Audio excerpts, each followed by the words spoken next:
Olá, para você ligado no Projeto Motor, começando agora mais uma edição do Debate Motor, a nossa edição de número 168, e hoje nosso assunto será Charles Leclerc, o piloto monegasco que está em sua primeira temporada pela Ferrari, já foram 9 corridas disputadas, alguns momentos de alta do Leclerc na temporada, outros nem tanto, então a gente vai fazer aqui uma análise geral sobre essa primeira temporada do Charles Leclerc na Ferrari. Eu sou Bruno Ferreira, tenho a companhia do Lucas Santoc, meu parceiro de Projeto Motor, sempre convidando vocês a ficar de olho nas nossas redes sociais, no facebook.com/Projeto Motor, no Twitter e no Instagram no @Projeto Motor, e é claro, sempre de olho lá no projetomotor.com.br. Pessoal, essa é mais uma edição em que nós estamos gravados, né? A terceira edição seguida que a gente faz gravada aqui do Debate Motor, que é normalmente o nosso programa ao vivo.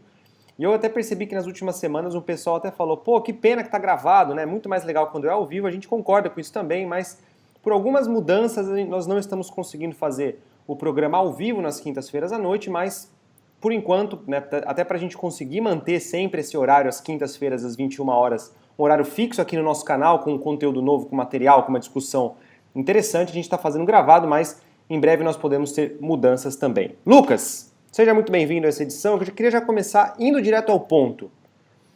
Como é que você analisa então a temporada do Leclerc, né? São 9 corridas, a primeira vitória poderia já ter vindo já, mas aí já não veio por uma questão de corrida, mas até agora o apanhado geral do Charles Leclerc na Ferrari é positivo e negativo, como é que você analisa?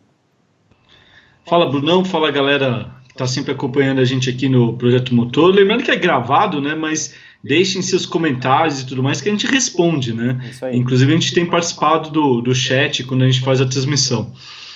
Bruno, acho que depois de 9 etapas aí, acho que dá para dizer que o saldo do Leclerc é dentro do esperado. Quem for ver os debates motores que a gente gravou desde o anúncio do Leclerc, né, na Ferrari até no começo do ano, vai ver lá que a gente mostrou que esperava um começo com algumas dificuldades, de vez em quando uns picos, de vez em quando umas baixas, por ser um piloto muito jovem, por ser um piloto que está apenas na sua segunda temporada da Fórmula 1 e já estreando numa Ferrari, né? Mas ao mesmo tempo que a gente esperava já um piloto com um talento nato, né? Bastante grande, assim, mostrando já um potencial a ser explorado enorme. E acho que nessas 9 primeiras etapas, Bruno, ele mostrou exatamente isso. Tiveram erros, tiveram momentos de muito talento, tiveram momentos apagados, né, que não foi nem erro, nem nada muito grave, mas simplesmente apagado. Então, assim... E tiveram momentos muito bons também, né? Ele liderou 2 corridas aí de forma consistente e tudo mais. Então, assim, mostrando que tem condições totais de estar numa equipe grande. Claramente é um piloto talentoso, mas é lógico que ainda tem que se desenvolver mais. Tem que se desenvolver mais, até porque, né, como você até falou, é um piloto bastante inexperiente, né? O Leclerc, se você reparar, ele fez todos os degrauzinhos, né? Ele subiu todas as categorias no seu devido tempo, ele não deu saltos entre categorias. Passou por GP3, depois foi para a Fórmula 2, mas ele passou rapidamente por todas elas, né? Ele foi campeão na GP3 logo no primeiro ano, não tem sentido você ficar por um segundo ano, ele foi para a Fórmula 2, aconteceu a mesma coisa, foi para a Fórmula 1, teve uma temporada boa, uma temporada muito consistente numa equipe média, e logo depois já foi para a Ferrari, né? Quando você tem uma ascensão muito rápida e logo de cara já está numa equipe de ponta, tendo que entregar muito e de forma consistente, né? Porque é isso que se espera de um piloto que está numa equipe de ponta, pode acontecer esse tipo de coisa, né? Você vai ter altos e baixos, mas eu acho que no geral a temporada do Leclerc tem sido positiva, porque ele mostra a velocidade, mostra os pontos de vulnerabilidade que um piloto na situação dele tem que mostrar, né? É normal que ele se mostre um pouco inexperiente em algumas situações, é normal que algumas coisas venham com o passar do tempo, então nesse ponto não é nada de anormal. Mas por falar primeiro de coisa boa, Lucas, vamos primeiro falar dos pontos positivos do Leclerc. Qual que você acha que foi o grande momento dele na temporada até agora? Assim, a grande corrida, a grande ocasião que você realmente viu que o Leclerc pertence à Ferrari, né? Não é um cara estranho lá que está lá na Ferrari, é um cara que de fato fez por merecer a posição dele. Qual que você acha que é um grande momento dele até agora? Segunda corrida do ano, Bahrein, a corrida talvez que a Ferrari esteve mais forte até o momento na temporada, e ele foi muito bem na classificação, foi muito bem na corrida, controlou a corrida, né? chegou a estar atrás do companheiro, passou na pista e fatalmente ganharia aquela prova se não fosse o problema mecânico, né, Bruno? Acho que era uma corrida que estava muito mais na mão do que a corrida da Áustria, que no final ele sofreu um ataque, e a gente até vai entrar de forma mais profunda, que acho que até o tema Leclerc veio muito por conta, né, do final do GP da Áustria. Mas eu acho que assim, o grande momento assim, completo do Leclerc foi no Bahrein, cara, porque eu acho que ali ele mostrou um pouco de tudo, mostrou classificação, mostrou ritmo de corrida, mostrou capacidade de ultrapassagem, foi para cima de um companheiro, até uma certa desobediência, né, em relação à Ferrari, quando ele sentiu que podia fazer, né. Você vê que claramente ele obedeceu quando tem que obedecer. Agora, teve um momento ali que ele viu que não fazia sentido nenhuma uma ordem, que ele estava numa posição que podia desobedecer, ele desobedeceu. Então acho que o momento de maior brilho dele foi com certeza no Bahrein. E foi também porque ele passou o Vettel de uma forma limpa, né? Ele desobedeceu e não é que ele colocou a disputa dos dois, né? A permanência da Ferrari na prova em risco. Então não houve nem argumentos para a Ferrari repreendê-lo, né? Ele simplesmente atacou de forma limpa porque ele estava muito mais rápido. A gente conseguia ver, inclusive depois ele conseguiu abrir, foi uma maturidade muito grande. É claro, o que aconteceu depois, né, o que impediu o Leclerc de vencer foi um problema mecânico. Só que assim, a gente está analisando a temporada do Leclerc aqui especificamente. Se a gente fosse falar da Ferrari, é azar da Ferrari, é um problema da Ferrari que quebrou o carro dela, porque o carro tem que durar, e se o carro não durou, problema da Ferrari, né? Não é um azar que aconteceu, e sim um fruto de um carro que não conseguiu chegar até o final no ritmo certo. Agora, analisando a situação do Leclerc, não, né? A situação ele simplesmente fez o que tinha que fazer, ficou na mão. E eu acho que até a forma como ele reagiu também é um ponto positivo, né? Acho que aquele fim de semana como um todo foi assim, bem frustrante para o Leclerc no desfecho, mas ele saiu muito fortalecido, né? Porque ele saiu, obviamente, detonado pela forma como ele perdeu a vitória, foi uma vitória que estava no bolso dele, ele perdeu não só o primeiro lugar, perdeu o segundo também, né? Então foi uma coisa muito, muito dura, né, para as ambições do piloto.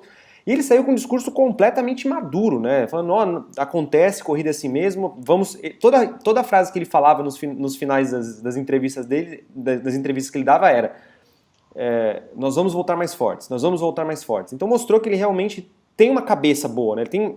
Ele precisa melhorar muito em alguns aspectos de pilotagem, né? Muito não, mas ele precisa melhorar em alguns aspectos de pilotagem que são parte do automobilismo, mas a cabeça dele já está numa boa posição, então acho que também destaco esse ponto. E também, né, se for para citar um outro momento ali no Bahrein, eu acho que a classificação da Áustria também, acho que ele mostrou que ele estava sob o controle da situação, sabe? Ele estava com o controle da situação na mão, então ele mostrou bastante velocidade de forma consistente, ele conseguiu progredir durante as etapas da classificação de uma forma muito consistente. É que a classificação da Áustria, né, Bruno, ele não tinha o Vettel, né, como concorrente, né, e a Mercedes a gente sabe que estava tendo problemas ali, que não podia atacar do jeito que atacou em outras classificações.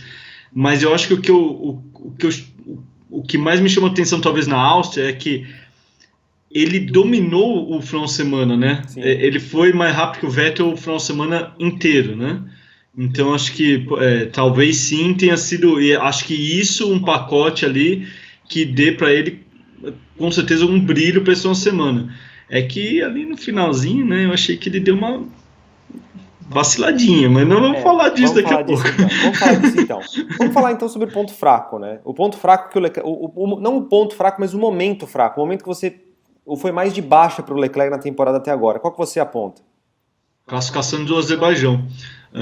Bateu sozinho, culpa dele, teve que largar lá atrás e comprometeu o final de semana, e na minha opinião ele sentiu aquilo.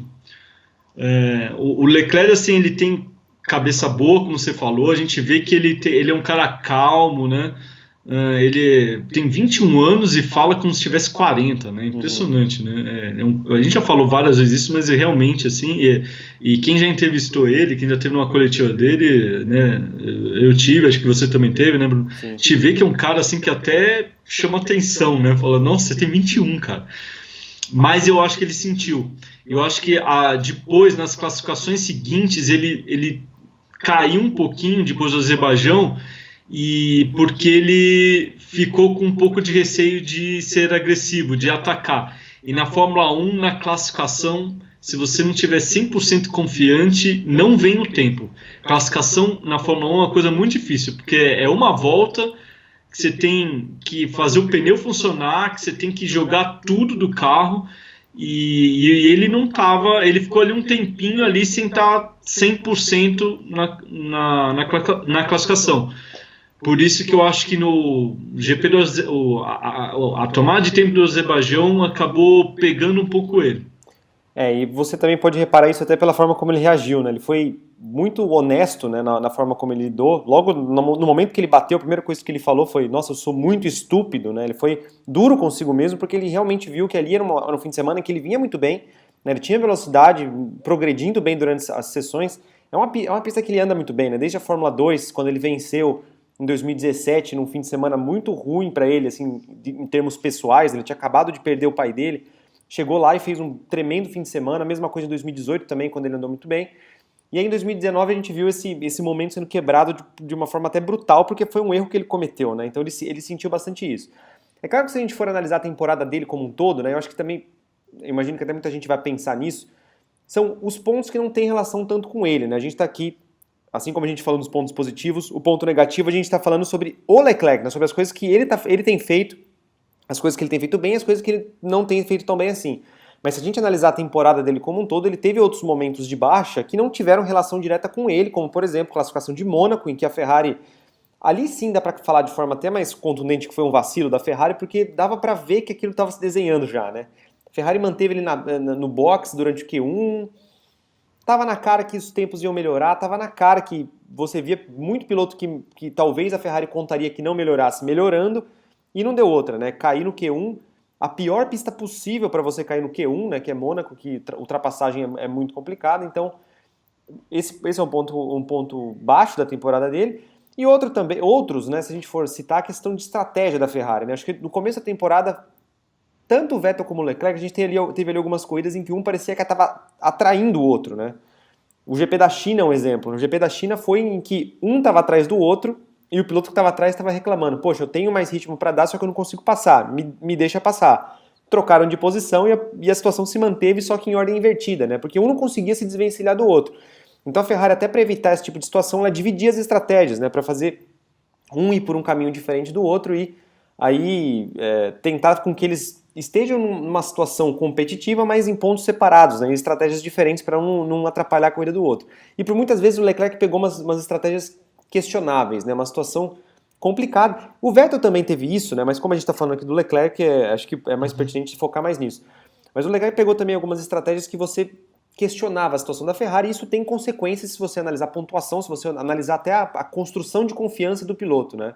O Leclerc no começo, você pega assim, a postura dele no GP da Austrália, ele era um cara obediente, né? A fala dele no rádio era uma situação assim: posso passar o Vettel? Não posso? Tá bom, vou ficar aqui parado na minha, porque realmente é a situação que se construiu. E você percebe até na forma como ele se comunica com a equipe que gradativamente a paciência dele começa a ficar um pouco menor, né? Que ele começa a questionar de forma mais contundente. No Bahrein ele não obedeceu, mas em outras vezes ele questiona de forma mais contundente as estratégias e tudo mais. Então são coisas que acabam influenciando, né? Porque por mais que não tenha culpa o Leclerc na construção da estratégia, porque ele está lá no meio da corrida, ele não consegue controlar muito bem qual que é o melhor pneu para botar, qual que é a melhor estratégia, o melhor momento de parar e tudo mais. São coisas que afetam a construção de confiança de um piloto, então é algo também a ser observado. Eu também colocaria que em alguns momentos, Bruno, acho que faltou um pouco de ritmo de corrida para ele também, né? Lógico, muitas vezes por conta desses erros de estratégia, acho que você resumiu bem a questão. Alguns momentos ele ficou com a pior estratégia porque ele começou a corrida atrás do Vettel, então a Ferrari pensa: temos que dividir a estratégia. Quem está na frente tem certa preferência, né? Mas, por exemplo, no Canadá, ele poderia ter ajudado um pouquinho o Vettel se ele andasse, talvez, ali, né, mais próximo do Hamilton, talvez, né? Em nenhum momento ele esteve em posição ali de ataque, né? Então, acho que em algumas provas talvez tenha faltado um pouquinho ali de ritmo de corrida, algo mais assim, né? Então, analisando assim a característica geral, né, do Leclerc até agora, analisando a parte de pilotagem mesmo, qual que você acha que tem sido o ponto forte dele? Assim? O ponto que se destaca do Leclerc em termos de atuação na pista mesmo? Acho que o Leclerc, claramente, quando ele tá, deu para ver assim, que ele tá bem no carro, ele tá bem, ele domina, né? Então, assim, aí ele faz classificação boa, tem ritmo de corrida bom, não tem receio de atacar um pouquinho mais, né? Então, ele consegue, quando ele se acha no carro, assim, ele é o pacote completo, vamos dizer, né, Bruno? Acho que ele consegue fazer tudo bem, né? O problema é quando ele dá por exemplo, uma erradinha na classificação ou falta um pouquinho de velocidade e aí ele não sai, por exemplo, principalmente na frente do companheiro, e aí a corrida dele fica meio, né, difícil, e aí entra muito esses fatores que você já comentou, aí a Ferrari divide a estratégia, aí às vezes o cara não cai numa estratégia tão boa. Então acho que quando ele tá acho que o grande lance dele é quando ele tá com um carro rápido, desde o começo da semana, ele consegue tirar realmente tudo até o final, até o domingo. E eu concordo com isso, e eu até já vou adiantar a minha resposta para a próxima pergunta, que é o ponto em que ele precisa melhorar, né? Porque você até falou que o Leclerc, quando está com o controle da situação, ele realmente manda muito bem, né? Quando ele está com confiança no carro. E eu acho que isso até é um pouco a causa, assim, a origem dos problemas dele em alguns momentos, né? Classificação, que era um ponto que ele vinha deixando a desejar, né? Ele vem perdendo para o Vettel nas 9 corridas realizadas, está 6-3 para o Vettel em disputa, sendo que 2 dessas vitórias do Leclerc foram nas 2 últimas corridas, né? Foram na França e na Áustria. A terceira foi, né? A primeira, na verdade, foi a do GP do Bahrein. E é uma coisa que o Leclerc até tem trabalhado bastante para pegar essa confiança no carro, é mudança de abordagem de acerto, né? Ele até falou recentemente que ele com a Ferrari conseguiram chegar numa situação em que ele consegue confiar um pouco mais na frente do carro dele, né? Ele consegue ter uma dianteira mais firme, com qual ele se sente mais confortável, e a gente tem visto que depois que isso vem acontecendo, a classificação dele melhorou muito, né? Na França ele largou na frente do Vettel e na Áustria ele vinha sendo mais rápido o fim de semana inteiro. No Q3 nós não vimos o duelo Vettel e Leclerc por problemas mecânicos do Vettel, mas ele vinha sendo mais rápido, né? De forma consistente, não era uma coisa que simplesmente acontecia, né? Uma coisa que acontecia no final de um treino em que estava disputado até então. Você vê que na construção do fim de semana dos dois, o Leclerc estava sempre um passinho à frente. Então, o ponto que o Leclerc precisa melhorar ainda, ele enquanto piloto, né? A abordagem dele, um ponto que eu mencionaria era exatamente isso, classificação, mas é uma coisa que já está em andamento, então é uma coisa que eu estou curioso para ver como é que vai ser daqui para frente, se ele vai conseguir manter, né, em quais pistas ele vai conseguir expor esse conforto que ele tem tido com o carro. Qual que é o ponto que você levanta, Lucas? Se você quiser também falar do lance da Áustria também, né, que eu acho que é um ponto que acaba surgindo também, fica à vontade. Eu vou somar as duas coisas em uma só, porque eu acho que a classificação e tanto o lance da Áustria, quando a gente fala o lance, acho que a dividida que ele teve com o Verstappen, eu acho que a gente cai numa questão de agressividade. Acho que falta para o Leclerc talvez um pouco de agressividade que ele ainda não mostrou, né? Que tem a ver também com confiança, né, Bruno? Acho que o Leclerc está precisando construir um pouco mais de confiança. Agora, a gente não pode esquecer, de novo, que é voltar ao começo do programa, né? Segunda temporada na Fórmula 1, 6 meses de Ferrari, não dá para também esperar que o moleque sente lá no carro, com um Vettel, né, no outro carro, né, sente lá no carro e saia destruindo todo mundo. É normal você ter isso que você falou, por exemplo, ele tá ainda pegando o jeito, não da Ferrari, da Fórmula 1, cara. Ele tá pegando o jeito da Fórmula 1. Você pega o Verstappen quando ganhou a primeira corrida dele na Red Bull, mas ele tinha o quê, Bruno? 1 ano e meio de Fórmula 1 já? Um ano e pouquinho, um ano e pouquinho de Fórmula 1. Ou seja, ele teve uma temporada campeonato Toro Rosso e já vinha naquela temporada. E outra coisa, o sistema de trabalho da Red Bull é completamente diferente da Ferrari, né? Na Toro Rosso ele já praticamente trabalhava com a turma da Red Bull, né? Você já usa o mesmo estrutura quando precisa, você já tem contato com os engenheiros, né? Um esquema completamente diferente. A Ferrari ela tem um outro sistema e apesar de o Leclerc com certeza já utilizava simulador e tudo mais da Ferrari, né, que todos os pilotos da Academia Ferrari usam, o Enzo Fittipaldi, que hoje está na Fórmula 3 regional europeia, que a FIA inventou essas coisas, ele mora em Maranello e usa lá o simulador da Ferrari. Então, assim, todo mundo usa. Só que é um outro sistema na parte ali física, né? Na parte do mundo real, né? Então, eu acho assim, a gente tem que dar um pouco de tempo para o Leclerc, mas eu acho que falta um pouco de agressividade para ele. Eu achei, assim, que na dividida do Verstappen com o Leclerc na Áustria, deu para ver bem, assim, são dois pilotos de 21 anos, mas você vê bem o que faz o tempo a mais de Fórmula 1 que o Verstappen tem em relação ao Leclerc. O Verstappen, ele viu o espaço, mergulhou, e o Leclerc, ele foi, assim, parece um pouco agressivo falar isso, mas ele foi um pouco juninho, eu acho, na dividida. Porque ele teve uma volta anterior, né? Teve a manobra, o Verstappen meio por dentro, aí o que ele fez? Vou fazer um pouco a curva aqui por fora, ele vai vir por dentro, eu vou fazer a curva por fora, eu vou sair com mais vou tracionar melhor, vou sair mais lançado e eu recupero a posição ali na reta, né?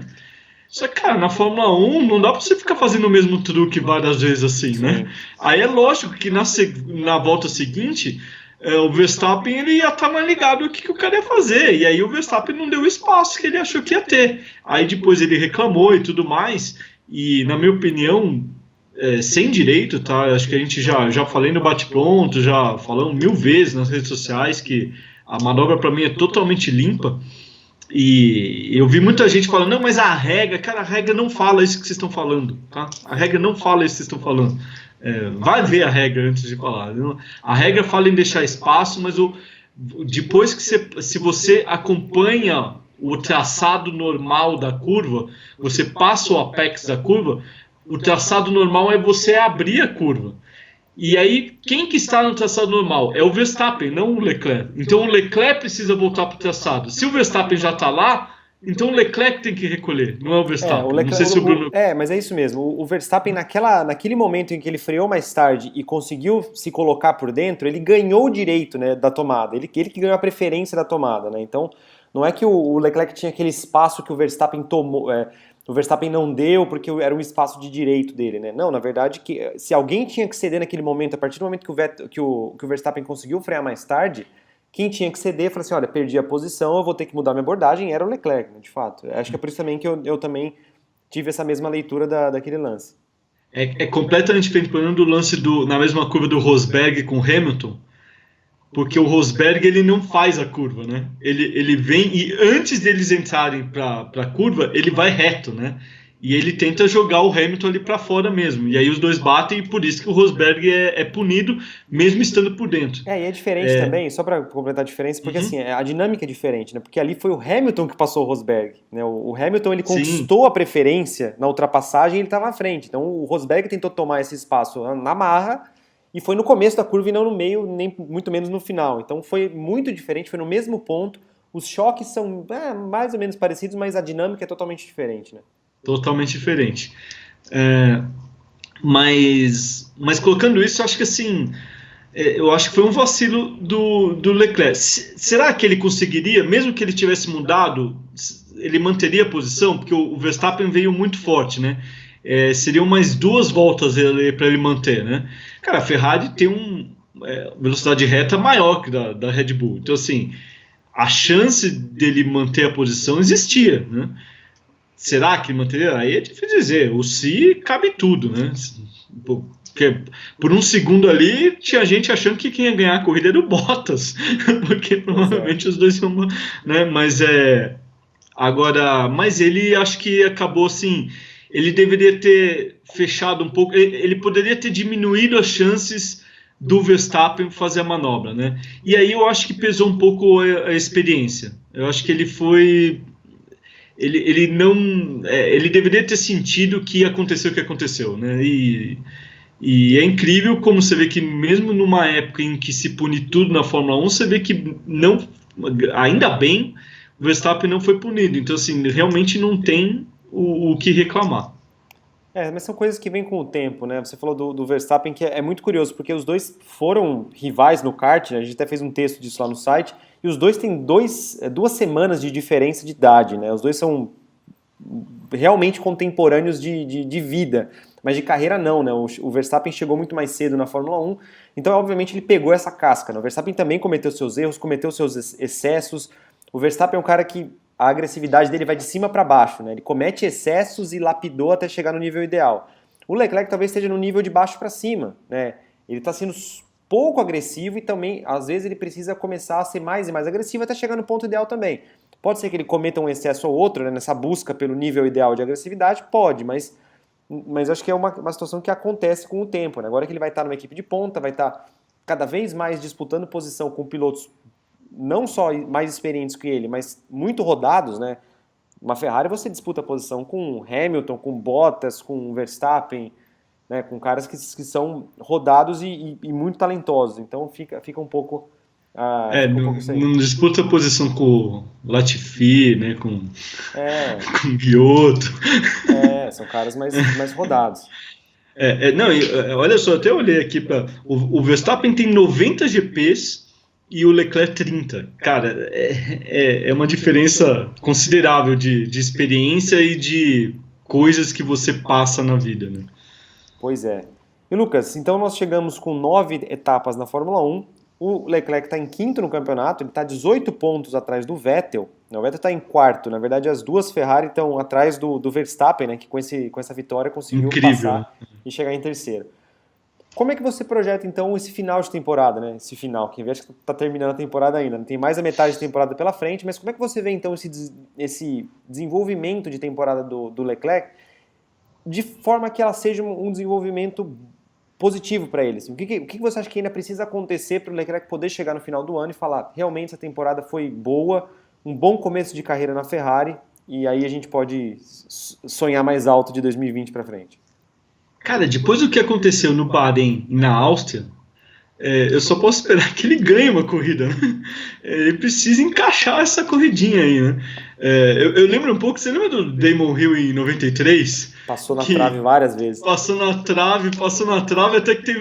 Eu lembro a narração do Galvão, acho que foi na Hungria, né, que ele ganhou, né? Uhum.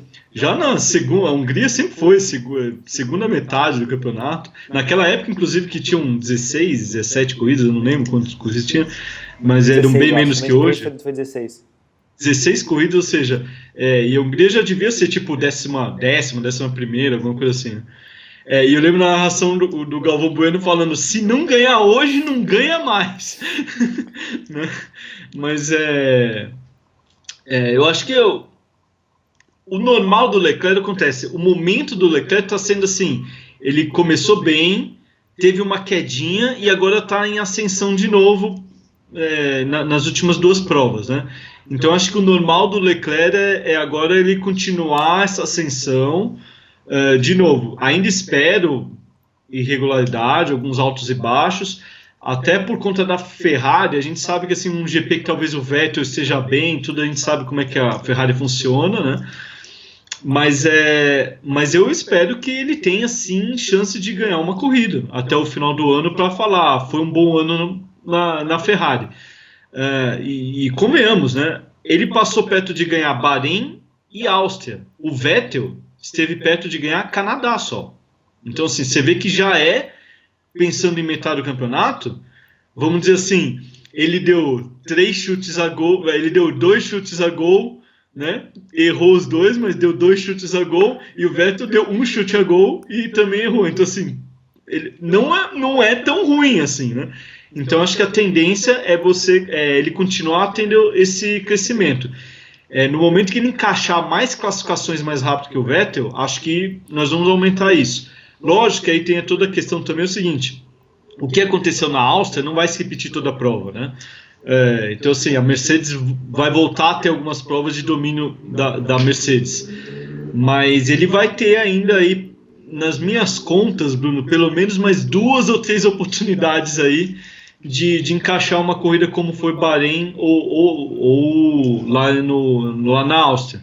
Então, acho que é isso que ele precisa. Ele precisa encaixar isso uma semana que termine do jeito que começa. 2 ou 3? Crava aí, qual que vai ser a corrida que a gente vai falar de um Leclerc talvez quase lá vencendo?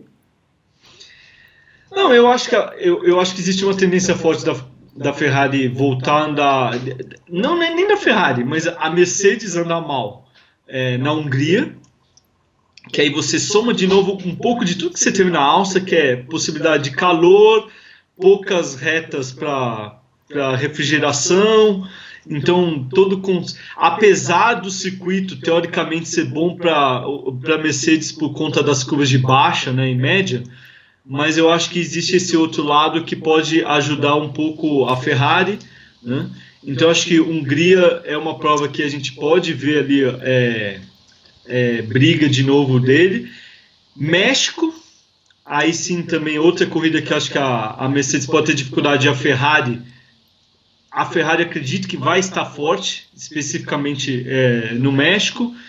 E aí acho que tem aí algumas provas que vai depender muito da situação, não só de traçado e tudo mais, mas a gente vai ter que ver toda a situação de tempo e tudo mais. Que eu acho que a gente tem, por exemplo, Brasil, talvez Hockenheim, talvez Itália. Acho que Monza, uma boa chance porque eu acho que Monza é uma prova de reta que a Ferrari tem sido destruidora e normalmente em setembro está muito quente, então acho que pode também culminar aí num bom final de semana. Então eu diria que assim, disso tudo, ou seja, eu acho que são duas ou três dessas todas que eu falei, acho que pode sair alguma coisinha. É isso aí, eu também acho que para o Leclerc é mais ou menos isso aí, né? Ganhar a corrida depende muito das chances da Ferrari, então é difícil a gente saber exatamente, mas da parte dele, o que dá para se esperar é cada vez mais consistência, cada vez mais confiança, né? Com o carro, com disputa por posição, de conseguir ser agressivo sem passar do ponto. Isso é um aprendizado que está em andamento e que deve continuar ainda por um tempo. Então o que dá para se esperar dele é isso, né? Uma temporada de amadurecimento. Ele pegando mais confiança com o carro e até superando o Vettel de forma mais consistente, ele pode almejar terminar na frente do Vettel. O Vettel não está tão à frente dele assim no campeonato, né? São só 18 pontos, isso em 3, 4 corridas ele pode descontar, né, dependendo do que ele conseguir alcançar. Sem contar que também o campeonato está em aberto dali para frente, né? Tem Verstappen, que depende muito do que a Red Bull Honda vai fazer, se vai ter punição, se vai ter troca de peças e cai para trás. O Bottas também, que ainda assim não conseguiu chegar naquele nível de consistência, né, que parecia que ele ia conseguir no começo do ano, né, mas aí acabou caindo naquele problema de sempre dele, né, que é manter uma temporada forte do começo ao fim. Então está em aberto, né? A situação do Leclerc está em aberto, ela é promissora, né? Eu acho que, claro, ele não foi tão brilhante, eu diria, quanto o Hamilton foi em 2007, né? O Hamilton que era um estreante em 2007, tudo bem que a Ferrari hoje não é tão brilhante como a McLaren foi em 2007, mas analisando assim a própria abordagem do piloto, né? O Hamilton começou a temporada de 2007 num reloginho, né? Ele errou no final. O Leclerc está tendo algumas inconsistências, nem tanto por erros, mas algumas perdas de performance, alguns fins de semana que ele não rende tão bem, mas a tendência é ele melhorar agora, né? Agora a tendência é que ele melhore, então a situação dele é bastante promissora, né? Acho que se você analisar o saldo como um todo, é bastante positivo porque chegou na Fórmula 1 cedo, chegou na Ferrari, mas tão cedo quanto, né? Depois só de uma temporada, e aí já está sendo testado no nível mais alto e aí está correspondendo, né? Claro que precisa melhorar, mas está correspondendo. E você, pessoal, você que está assistindo a gente aqui nessa edição gravada do Debate Motor, o que vocês acham da temporada do Leclerc? O que vocês acham que ele tem que melhorar? O que ele tem feito de bom? O que tem feito de ruim? A edição é gravada, né? A gente não tem aqui a interação para trocar ideia com vocês ao vivo, mas deixa o comentário aqui embaixo, não se esqueça, né? Pra gente é muito legal ouvir o que vocês têm a dizer, as opiniões que vocês têm. E também acompanhe as nossas redes sociais, no facebook.com/Projeto Motor, o Twitter e o Instagram no @Projeto Motor, e é claro lá no projetomotor.com.br. Lembrando, né, mais uma vez para você assinar, mais uma vez não, porque é a primeira vez que eu falo aqui no vídeo, mas não é a primeira que eu falo aqui no canal certamente, para você assinar o Projeto Motor Turbo, né, que é o nosso pacote de assinaturas. Com apenas R$ 4,00 por mês você recebe material pré-corrida, material pós-corrida, né, tudo chega no seu e-mail, tudo certinho, bonitinho, e também alguns outros materiais esporádicos que a gente faz, além dos fins de semana de Fórmula 1, que ajudam a entender muita coisa que a gente analisa aqui, né, alguns dados, algumas informações, alguma estratégia, aquela situação que às vezes passa despercebida, né, nas transmissões, passa despercebida no meio daquela correria da corrida. A gente analisa todos os dados, a gente passa tudo de uma forma simples e direta ao ponto que vale a pena assinar, vale a pena você ficar por dentro do Projeto Motor Turbo. Lucas, algo a acrescentar? Algo a acrescentar? Algum recado final para passar para o pessoal? Não, só lembrando que, né, os bate-prontos, né, vão continuar sendo ao vivo normal e a gente pode voltar debate motor ao vivo, então fique atento. e ficar sempre atento lá no Projeto Motor também para os artigos e tudo mais, que acho que a gente vai ter umas coisas interessantes vindo aí e para a galera ficar ligado. É isso aí, galera. Então valeu então pela audiência de vocês em mais essa edição do Debate Motor. Se você gostou aqui do vídeo, deixa a sua curtida, assine o nosso canal, né, e acione as notificações para vocês receberem tudo, né, todas as nossas lives, nossos vídeos e tudo mais. E nós voltamos na próxima quinta-feira com mais uma edição do Debate Motor e daí, né, no domingo seguinte, com mais uma edição do Bate Pronto ao vivo. Galera, então é isso, um grande abraço e até a próxima.